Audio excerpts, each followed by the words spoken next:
사실 사람이 뭔가 만들 때는요, 목적을 가지고 만들어요. 여러분의 의자들, 앉으라고 만드는 거죠. 이 마이크와 스피커는요, 음성을 증폭시키는 용도이죠. 저 선풍기는 바람을 내보내는 거예요. 비행기는요, 아무리 멋있어도 땅 위로만 달리면 안 돼요. 하늘로 뜰 수가 있어야지 가치가 있는 거예요.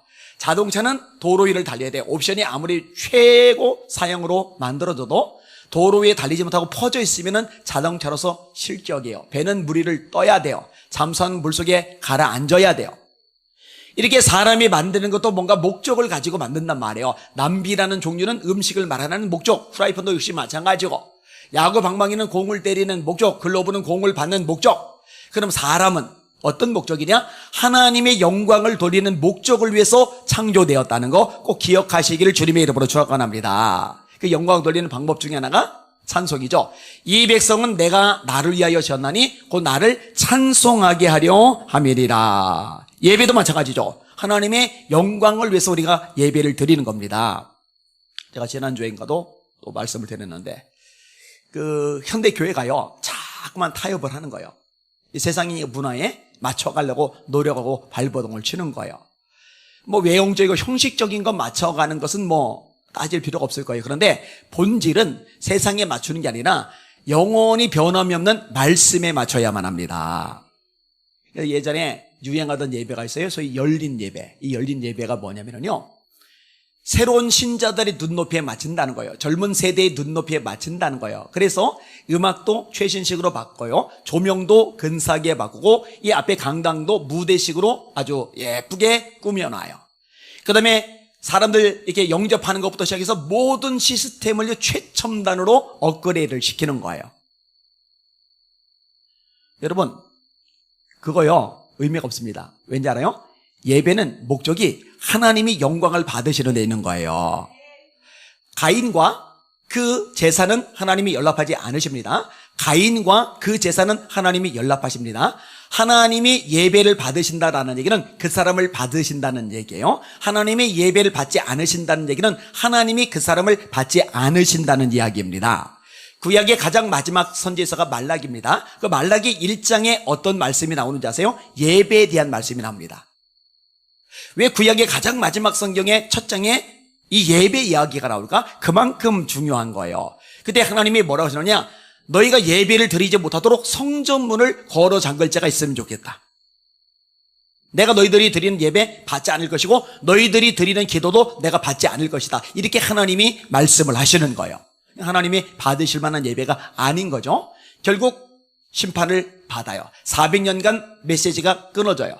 이 400년의 침묵을 깨고 등장한 인물이 세례 요한입니다. 이 세례 요한이 센세이션을 일으켰죠. 이 세례 요한이 누구를 소개하느냐? 예수님을 소개합니다. 그리고 예수님이 무엇을 얘기합니까? 요한복음 4장에 예배에 대한 말씀을 하시죠. 하나님은 영이시니 예배하는 자가 영과 진리로 예배할지니라. 아버지께서는 이렇게 자기에게 예배하는 자들을 찾으시느니라. 이런 구약에도 보면은요, 이 예배 가치가 굉장히 많이 강조가 됩니다.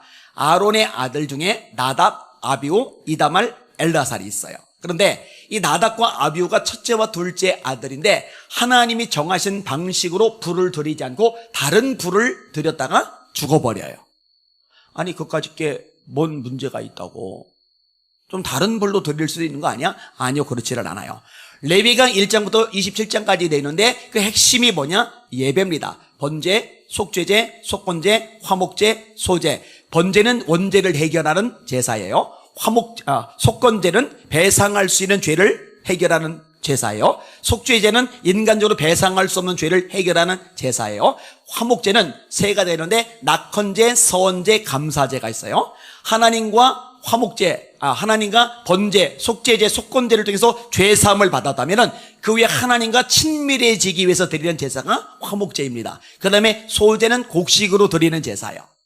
그 다음에 유월절이죠. 다른 말로 무교절이라고 해요. 그 다음에 맥추절이죠. 다른 말로 초실절이라고 해요. 그 다음에 수장절이죠. 다른 말로 초막절 혹은 장막절이라고 해요. 이 세 가지 절기가 나와요. 그 다음에 나팔절에 대한 이야기가 나와요. 그 다음에 7월 10일 대속죄일에 대한 얘기가 나와요.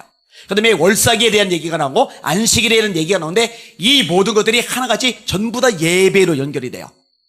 그러니까 1장부터 27장까지 엄청나게 이 많은 분량이 한 가지 통일성을 지는데 그게 전부 예배예요. 처음에 성경을 읽을 때, 청년 때 성경을 읽을 때 이 레위기가 정말 재미없고 지루하더라고요. 그런데 어느 날 제가 마음을 먹고 새벽 기도 시간에 레위기 1장부터 27장까지 전부 다 설교를 했거든요.